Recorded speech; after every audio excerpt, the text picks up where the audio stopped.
My name is Michelle.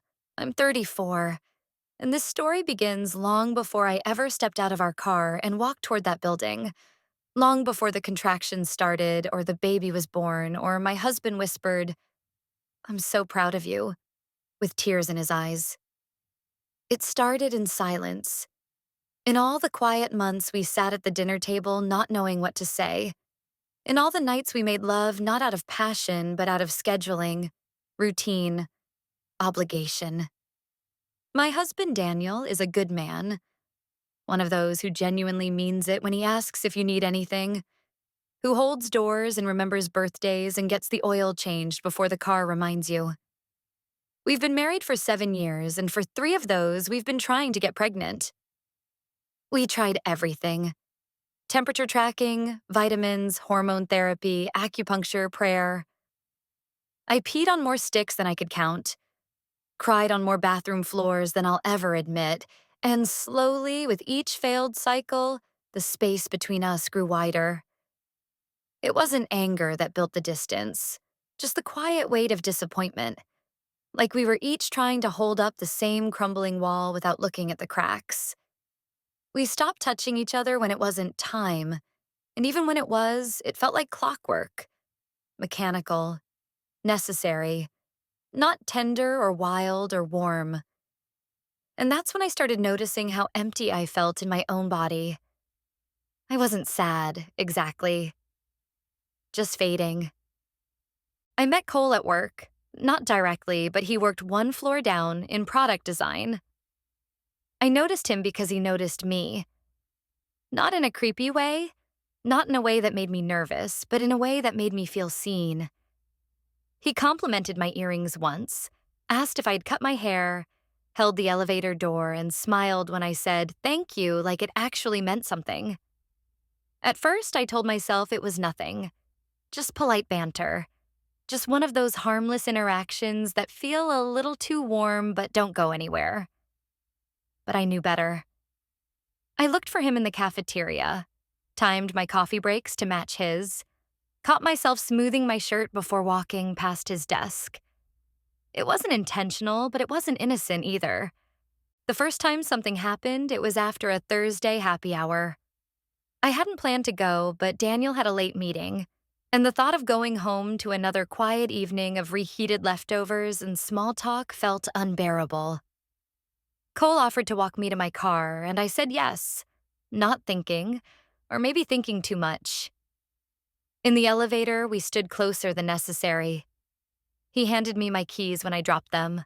Our fingers touched, and something passed between us like static, like gravity, like something that had been waiting for an excuse to exist. I kissed him first. I don't remember deciding to do it, just remember how easy it felt, how natural, how my whole body woke up the second our mouths met. It wasn't deep. It wasn't slow. It was the kind of kiss that breaks something open, the kind that answers a question you didn't realize you'd been asking. We didn't sleep together that night, but the line had been crossed. The next morning, Daniel made me coffee and asked how the event was. I said fine, smiled, kissed him on the cheek, and went to shower. I stood under the water for 20 minutes, letting it burn my skin, wondering how something that felt so small could carry so much weight, wondering if I was already too far gone. I didn't stop. I told myself I might. That the kiss was a one-time mistake, a moment of weakness I'd tuck away and never repeat. But when Cole messaged me the following Monday, something in me didn't hesitate. I replied too fast, too casually, like we were already something and just picking up where we left off. That week, I told Daniel I was staying late to finish up onboarding reports. I wasn't. I was in Cole's car, parked on the edge of a warehouse lot near work. Windows fogged, my shirt pushed halfway up. My breath caught in my throat while his hands explored every inch of me like he already knew the map. We didn't talk much. He wasn't sweet or clingy or romantic. He didn't ask questions about my marriage or what I was looking for. And that's why it was easy. because he wasn't trying to be anything but the space I could fall apart in. It became routine. Every Wednesday, every third Friday. Sometimes short and rushed and silent, sometimes longer and clumsy and unfamiliar bed sheets, but always the same story. I told Daniel I had meetings, late dinners, team nights. And every time I came home, I kissed him at the door like I hadn't just handed parts of myself to someone else. I still kept track of ovulation, still went to fertility appointments with him, still let him wrap his arms around me in bed and say, "I know this will happen for us."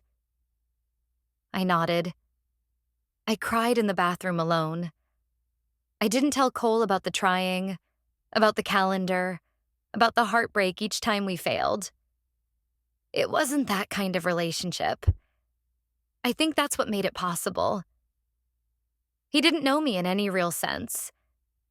He just knew how I tasted, how I moved, how to make me forget I was someone else's wife. And then, one Thursday morning in early spring, I felt dizzy getting out of bed. My legs buckled a little. I brushed it off. Maybe I hadn't eaten enough.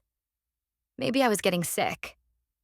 But that evening, when the smell of garlic made me nauseous and I had to excuse myself during dinner, something inside me froze. My period was late. Not by much, just a few days. But I knew. Deep in the pit of me, I knew. The test confirmed it the next morning. 2 pink lines, clear, immediate, no room for denial. I stared at it for a long time, sitting on the edge of the tub in my robe, teeth clenched so tightly I thought I might chip them. And I knew, without having to count dates or scroll back through my calendar, that the baby wasn't Daniel's. I had been with him during that month. Yes, but only once, and not during the window that mattered. But with Cole, there had been 2 days perfectly timed, perfectly wrong. My first thought wasn't fear. It was stillness. Like the entire world had been moving too fast, and suddenly everything slowed down. Like I'd been driving through fog and someone turned on the brights. I thought about telling the truth. I imagined it. The conversation, the fallout, the shame. And then I imagined Daniel's face. Not furious, just devastated, like I'd taken the one thing we had left and burned it. So I didn't tell him. I walked into the kitchen and handed him the test with a shaky smile and let him believe this was his miracle. Let him believe this was the moment we'd both waited for. He dropped to his knees, wrapped his arms around my stomach, and whispered, "Thank you." And I cried. Not because I was happy, because the lie had already started growing inside me. After I told him, everything shifted. Daniel lit up in a way I hadn't seen in years, like someone had flipped a light back on inside him. He made me sit, brought me orange juice, rubbed my back like I was already fragile. That night, he cried in bed beside me, holding my hand under the sheets, whispering about how worth it all had been. How he knew we were meant to be parents. How this baby had waited for us because it had to be us. I nodded. I kissed his shoulder. I let him believe everything he needed to, and part of me wanted to believe it too. I thought maybe the lie would fade. Maybe the baby would look like both of us and no one would ever ask questions. Maybe the timing would just blend. Maybe I could rewrite what I knew. But lies don't dissolve. They harden. The pregnancy became public. Our parents wept with joy. My coworkers brought balloons and cards and suggestions. I was measured and monitored, scheduled and congratulated, touched by strangers with cold hands and warm voices. Everyone looked at me like I was glowing, and I learned to smile on cue. Inside, I was cold. Not numb, just locked. I went to appointments with Daniel, watched the screen show a heartbeat that didn't belong to him, heard the nurses say, "Dad can sit right here," and pretended I didn't flinch every time. I didn't tell Cole. He hadn't texted in weeks, and I hadn't reached out. I thought maybe that meant I was done. I thought maybe I could settle into this version of life and bury the other one for good. But I missed him.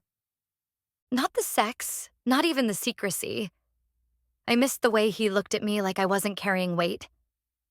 Like I was just a woman with hunger, not a symbol of hope. Daniel began treating me like a shrine. Gentle, careful, reverent. I could feel his hesitation in every touch, his gratitude in every glance. I couldn't breathe under it. I couldn't scream either. So I just went quieter. I let the baby grow. I took vitamins. I did everything right. And I felt worse every day. At 17 weeks, we found out it was a boy. Daniel cried again. I cried too, but for different reasons. He said, "He's going to look just like you." And I laughed in his arms with my face buried in his chest because if I'd looked up, he would have seen the truth in my eyes. That night, I sat alone in the living room while he slept upstairs and opened a blank message to Cole. I stared at it for 10 minutes. Then I typed, "I'm still here." He replied the next morning, "I figured you were." It didn't restart with fire. It started slow, like breathing after holding your breath too long. We met again in a parking lot, just to talk. We didn't touch, not that day. He didn't ask about the baby, I didn't offer. We sat with the windows cracked, breathing in silence like it was a language we both still knew. He said I looked different. I said I felt like a ghost. He asked why I came. I said, "I don't know, but we both knew that wasn't true." 2 weeks later, we met again. That time, we didn't just talk. It felt different. Not desperate, not angry, just inevitable. When I went home that night, Daniel was folding baby clothes someone had mailed us. He held up a tiny onesie with Team Daddy written across the chest. He smiled like it was the greatest thing he'd ever seen. I said I was tired and went to bed early. I didn't sleep. My belly grew faster than I expected. By the time I reached the 3rd trimester, I couldn't see my feet, couldn't sit comfortably on the couch without adjusting 5 pillows, couldn't walk into a room without someone asking how I was feeling, how far along, if I was excited. I learned how to answer without thinking. I smiled on command. I said, "We're just so ready 100 different ways." But I didn't feel ready. I felt like I was walking toward a door that once closed, could never be reopened. Daniel was obsessed. He took pictures of me sleeping, sent them to our families, framed ultrasound printouts and stuck them on the fridge, ordered matching shirts for Mom and Dad. He read books out loud at night. I couldn't stop watching him and wondering what kind of father Cole would have been, if he'd even wanted to be one, if he ever thought about it. I never asked. Our arrangement wasn't about futures. We still met. Less frequently, but still. I told myself every time it was the last, that it was ridiculous, unsafe, irresponsible. I made promises I knew I wouldn't keep, said words like closure and one more time, even when my own mouth didn't believe them. Sometimes we didn't even do anything. We just sat in his car, his hand on my thigh, his eyes scanning me like he was still trying to understand why I was there. I never gave him an answer. He touched my belly once, just barely. Just a brush of his fingers as I shifted to grab my coat. He didn't say a word, and neither did I. But I felt something shift in the air. Not love, not panic, just awareness. Of what we'd done. Of what couldn't be undone. I didn't tell him the baby was his. He never asked. Maybe he suspected. Maybe he didn't care. Maybe he thought it was better not to know. Or maybe he just didn't want responsibility. But I knew. I knew in the way the shape of my pregnancy sat in my bones. In the way the dates lined up with terrifying precision. In the way I'd memorized every time, every place, every minute I'd shared with him that month. Daniel painted the nursery pale green. He asked my opinion on everything: curtains, crib sheets, stuffed animals. I gave it. I let him believe we were building something together. I let him carry the crib up the stairs and curse at the manual while I laughed and handed him screws. I let him feel the baby kick and say, "He's strong, just like me." I let him press his lips to my belly and whisper, "I'm going to be a good dad." And I let myself cry every time I was alone, not from guilt, but from the sheer weight of pretending to be worthy of any of this. My body didn't feel like mine anymore. Everyone had opinions about it: what I should eat, how I should sleep, which hospital was best. I wanted to scream. I wanted to run. But where would I go? What would I say? I kept seeing Cole until 36 weeks. Then I stopped. Not because I was ready, not because it was right, because I felt like the lie was starting to show on my skin, and if I let it go one more inch, someone would see. So I ghosted him. No explanation, just silence. The same silence I'd buried the truth in. He didn't text again, and I thought maybe that meant it was finally over. The contractions started in the middle of the night. Slow at first, like a rhythm I didn't recognize until it became undeniable. I sat on the edge of the bed, breathing in fours, rubbing my stomach in slow circles like I could soothe whatever was coming. Daniel stirred beside me. I told him gently that it might be time. He jumped up, wide-eyed, suddenly the most prepared man in the world. The bag was already by the door. He helped me into sweatpants. He kept saying, "We've got this. You've got this," over and over like a mantra he'd rehearsed for months. And I smiled at him, genuinely, because I wanted him to believe it, because I needed him to. But I wasn't ready. We were halfway to the hospital when I felt a sharp pressure, not just physical, mental. Something inside me pulled tight. I told him I needed to stop, that my stomach was acting up, that I needed the restroom, that I couldn't go into the hospital like this. He looked panicked. "You want me to pull over?" I said, "No, take me to that apartment building near Oak Ridge, the one with the lobby bathrooms. It's clean. I'll be quick." He said, "Okay." No questions, no hesitation, because he trusted me. Still. He pulled into the lot, parked. I kissed his cheek, told him to wait in the car. And I walked inside. I had texted Cole an hour earlier. It was a long shot. I hadn't seen him in weeks. I wasn't even sure he'd respond. But he had. When I stepped into the hallway, he was already there, standing outside the door of that same apartment, arms crossed, face unreadable.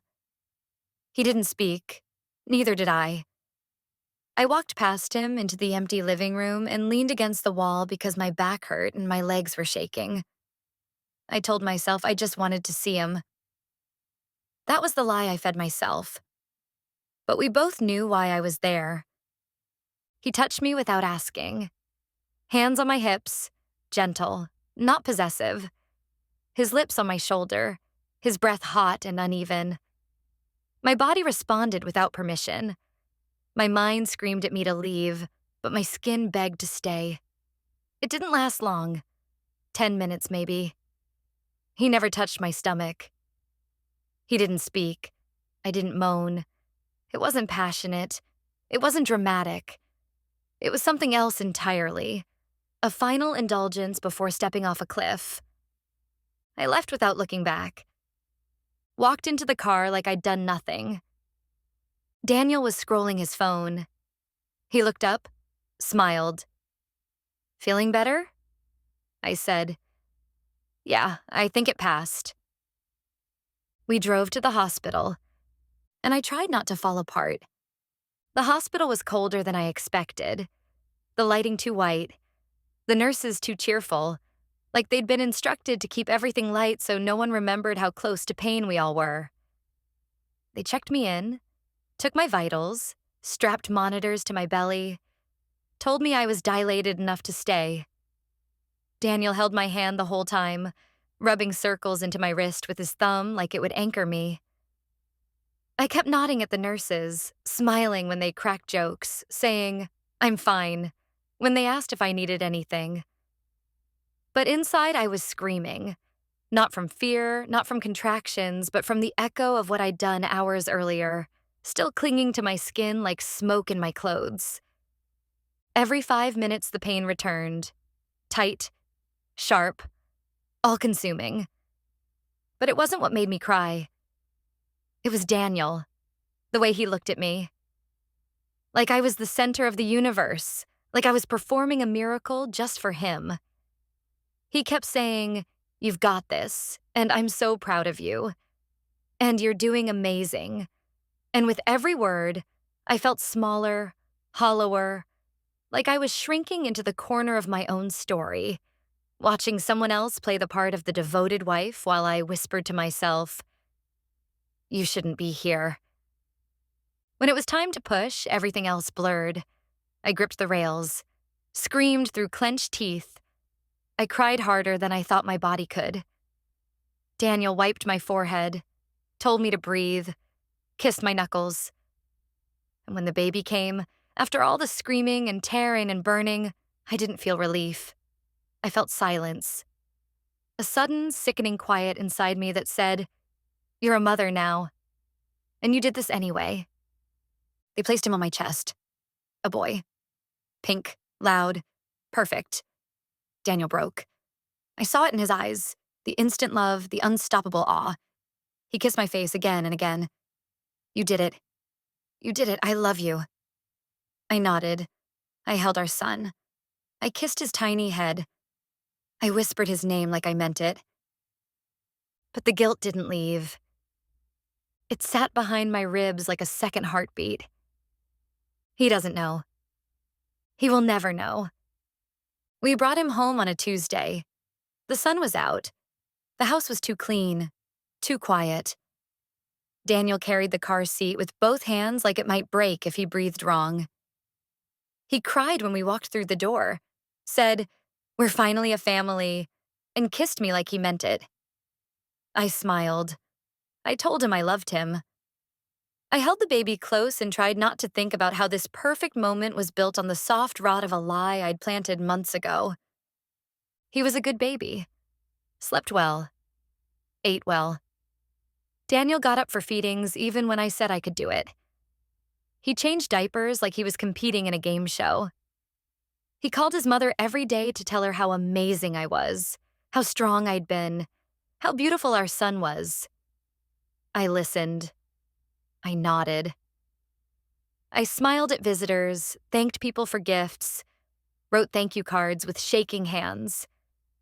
I kept waiting for it to hit me. The panic, the crash, the guilt that would finally knock me down and make me tell the truth. But it never came like that. It was slower, quieter. It lived in small things. The way I paused when someone said, "He has his father's nose." The way my chest tightened when Daniel rocked him to sleep and whispered, "You're my whole world." The thing about a lie that big is that it doesn't explode. It lingers. It drips. It stains. I stopped hearing from Cole. I didn't reach out either. That part of me was gone. I didn't want him. I didn't even think about what he'd say if I told him. I just didn't want to be pulled back. I wanted to forget it happened, even though I knew I never could. Sometimes I looked at my son and wondered what parts of me he would inherit, what pieces of my shame might pass through blood. Would he ask one day why he didn't look like Daniel? Would I lie again? Would I find new ways to twist the truth so tightly it looked like love? Daniel never doubted. He never asked. He loved that child like his own because to him, he was. He never saw the timelines. He never questioned the glow in my face or the tension in my voice when I said I was fine. He never noticed how hard I worked to match every story, every detail. And maybe he never will. Maybe we'll raise this boy together. Maybe we'll grow old and say, remember when, and sip wine on the porch like we earned peace. Maybe he'll never know who I really was. But I do. I know exactly who I was. I was the woman who wanted to be a mother so badly she let the wrong man in. I was the woman who carried a secret through every ultrasound, every baby shower, every push. I was the woman who kissed her husband while the fingerprints of another man still lived on her skin. And I'm still her. I still sleep beside him. I still smile in photos. I still say, our son, when I talk to family. But when I look in the mirror, I see someone else now. Someone who lives inside the silence she built and knows exactly what it costs to keep it standing.